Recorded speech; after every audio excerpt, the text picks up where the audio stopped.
Samantha Boardman, Everyday Vitality: How to Thrive, Survive, and Feel Alive. Narrated by Amanda Marr and Oliver Maines.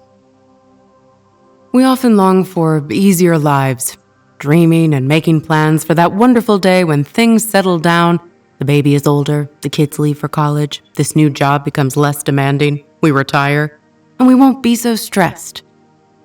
Unfortunately, a completely stress-free day will probably never arrive. But rather than giving up on the parts of your life that challenge you, you can learn to coexist with your difficulties. If you manage to cultivate vitality, you'll find that challenges, hard work, and even stress itself can actually be sources of strength. In these blinks, you'll learn how to push through the tough times and use them as ballast for your journey.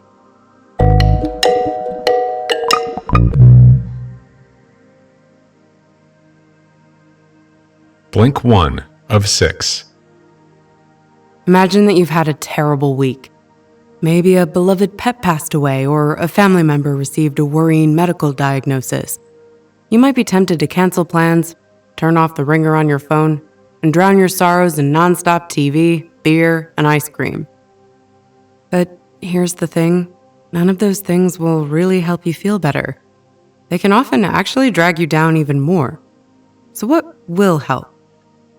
The key message here is, the difference between those who handle stress well and those who don't is the cultivation of vitality.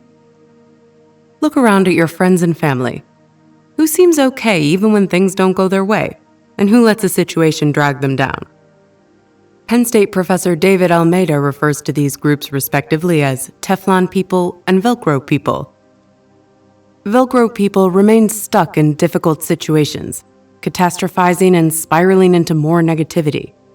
They tend to pull away from others and indulge in what he terms cotton candy activities for the soul, like overeating or binging TV shows. These are things that may seem good initially, but don't do any actual good in the long run. Interestingly, this group also tends to have more physical health issues. The Teflon crowd, on the other hand, demonstrates vitality. They make plans but remain flexible. They stay engaged and deliberately plan to do things daily that make them feel good and strong. They're even supportive of others in their times of need. The key is doing. What you do helps you build vitality, not what you think. You don't need a life-altering event to come your way in order to begin building vitality. It's the little things that really bring us down. The traffic jam, the surly teen, the bills. As Muhammad Ali pointed out, sometimes it's the pebble in your shoe that wears you out, not the mountain in front of you. Dredging your soul daily for reserves of resilience to deal with the myriad tensions and roadblocks of daily life can be a drain and a challenge to the strongest of us. So, who's better equipped to deal with this endless parade of small daily stressors? Those who display vitality recognize the importance of these three things: autonomy, competence, and relatedness. They are proactive and make plans. They go out and do things. And they draw strength from doing things with others.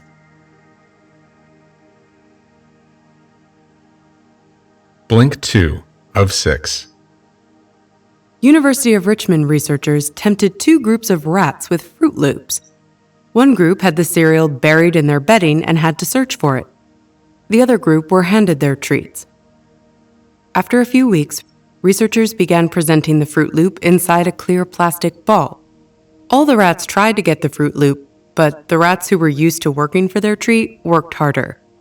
In fact, the rats who had their treats handed to them made 30% fewer attempts and spent 60% less time working on getting the cereal. What the hard-working rats show us is that we can't eliminate stress, and maybe we shouldn't even want to. Working hard is good for us. Rather than waiting for some magical time when all the things that stress us out disappear, we should try to coexist with them. Here's the key message. Cultivating vitality doesn't mean eliminating stressors. It means operating within their framework. The worker rats unknowingly touched on a concept known as desirable difficulty. They figured out what the right amount of challenge was for them. The answer to stress is not to give it up completely. Instead, studies show that people enjoy working, in fact, especially enjoy it when the work is challenging.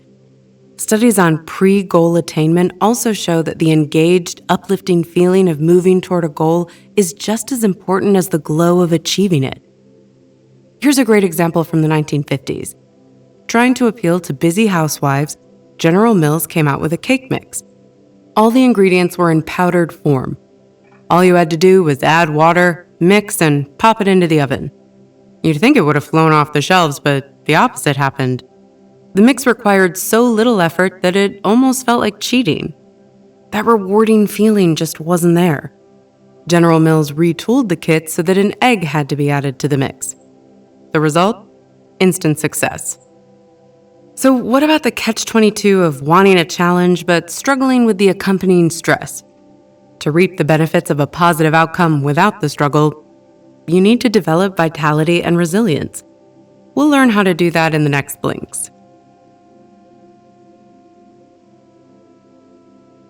Blink 3 of 6. Here's a little trick to dealing with a tough situation. Don't be yourself. Weird, right? All your life you've been told to be your true, authentic self. But what if your true self goes to pieces at the thought of public speaking? Here, being you is only going to result in a panic attack. But what if you decided to become your chatty, confident Aunt Sally, a popular college professor who delivers top-notch, entertaining lectures to packed classrooms? If you pretend to be her for the hour that you have to make a presentation, maybe you'll pretend so hard that you'll deliver a fantastic performance. Why would this work? Because you made a conscious, precise decision to act a certain way and prioritized achieving that result. The key message is this: the first step in cultivating vitality is to choose it intentionally. Just like channeling Aunt Sally, or Batman, or Wonder Woman to get through a tough situation, you can use this shift in perspective to adjust your view of the past. Say you've always been helpful and obliging, praised all your life for being the nice girl. But lately, you've been feeling increasingly resentful about picking up everyone else's slack at work. So next time your boss asks you to stay late and finish up your work, rewrite that history. Say no and change your story. It's never too late to reject traits that have become affixed to you and begin to embody traits that you value instead. Keep in mind that even role models aren't perfect. Though it's fine to look up to and emulate someone you admire, don't become caught in the trap of envying them. Comparing yourself to others all the time robs you of joy in your own life. Choose to see the positives in your life, big or small, like someone holding the door open for you, or your child coming home for a visit. Thinking about positives can generate uplift, and a series of these small acts of grace can feed on themselves and create a spiral of positivity. A trigger for this uplift spiral can be something as simple as getting in your car after work and thinking of all the good things that happened in your day before you start the engine. Now let's find out how to include others in this learning process. Blink 4 of 6. Studies have shown that hikers find hills more strenuous to climb alone compared to when they trek with a friend, and that people afraid of public speaking are less nervous after a hug.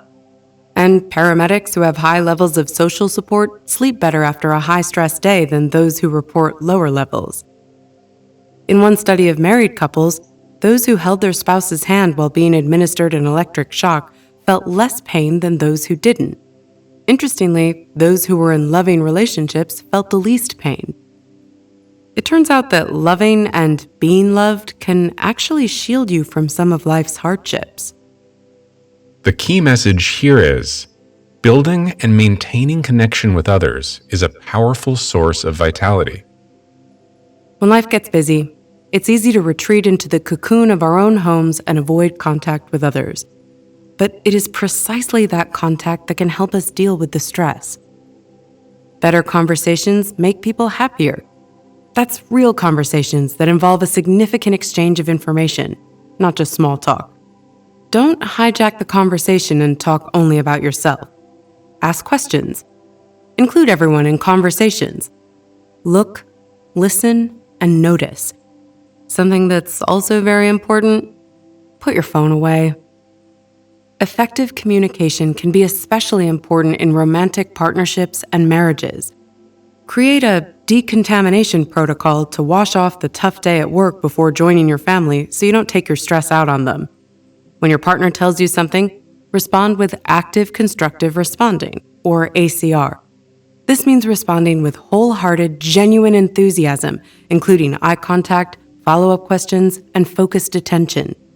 ACR can literally make the other person feel more loved. In fact, the 3 best words in romance may not be, "I love you," but "tell me more." When loving communication translates into action, it can become an even more powerful source of strength. It isn't the big, lavish gestures like diamond necklaces that lead to long-term contentment. It's the layers of invisible support, like filling up the tank of your partner's car to make the next day easier for them. These small acts of kindness and thoughtfulness can help to reduce another person's stress immensely.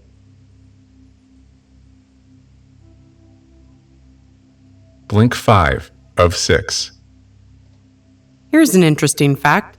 Nobel Prize-winning scientists are 2.5 times more likely to have a hobby compared to your average scientist.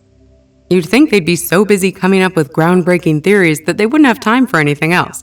But it turns out that some of the world's most successful people are constantly learning new things. Here's the key message. Another way to build vitality is by challenging yourself. Start by questioning your assumptions.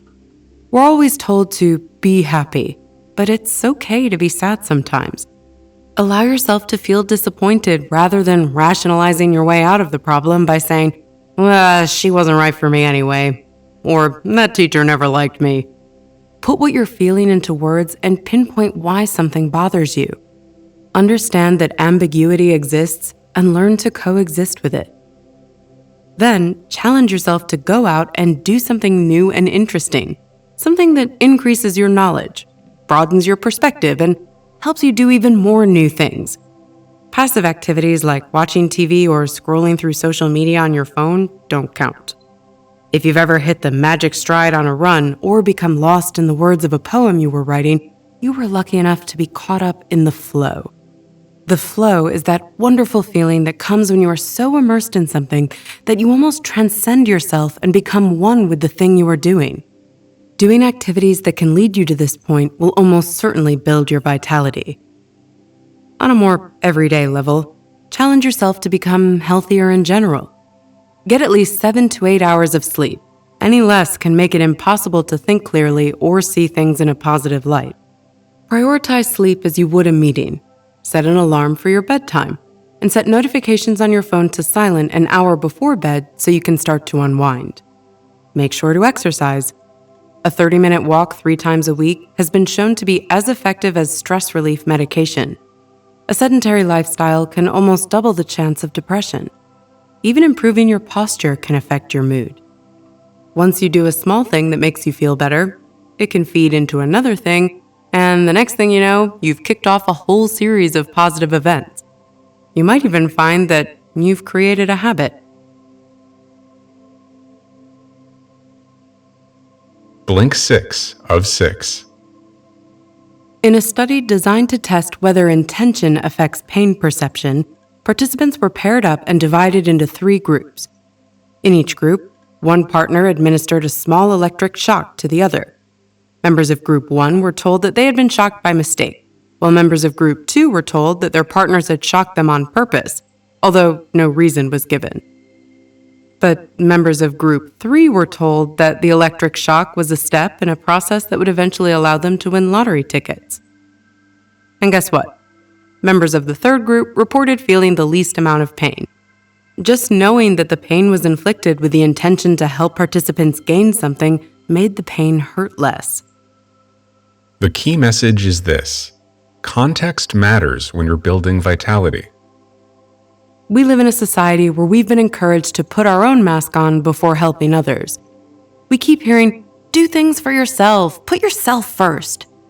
Much of this is a backlash against the stress of overcommitment. But focusing only on yourself can leave you empty and unfulfilled. When study participants were asked to do something nice for themselves, for another individual, or for humanity, those who did something nice for others had positive feelings that lasted longer than those who did things just for themselves.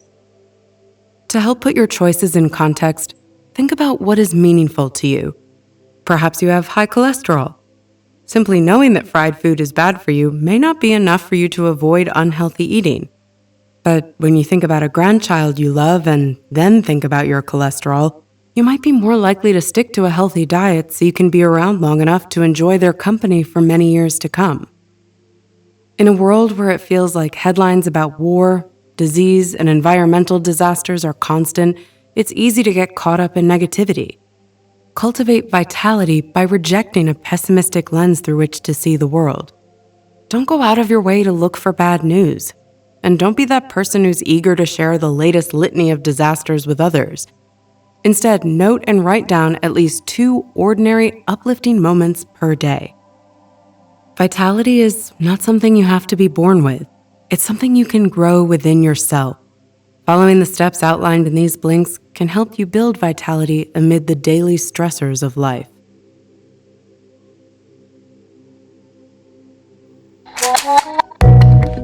You've just listened to our blinks to Everyday Vitality by Samantha Boardman. The key message in these blinks is that stress is an inevitable part of modern life. Rather than avoiding it, you can become more resilient by embracing the positive aspects of the challenges that come your way. By being intentional, reaching out to others, and seeking out challenges, you can cultivate vitality.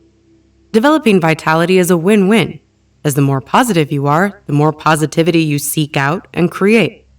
Vitality can help you thrive amid chaos and uncertainty. Next time a tough job, difficult person, or frightening news day comes your way, practice the lessons in these blinks and make those challenges work for you. And here's some more actionable advice. Prompt others to find their own answers. When you're trying to help people stuck in a difficult situation, don't tell them what to do. Instead, ask them what they would tell someone else who is in the same position. This forces them out of their own heads and adjusts their perspectives, making it easier for them to evaluate their problem.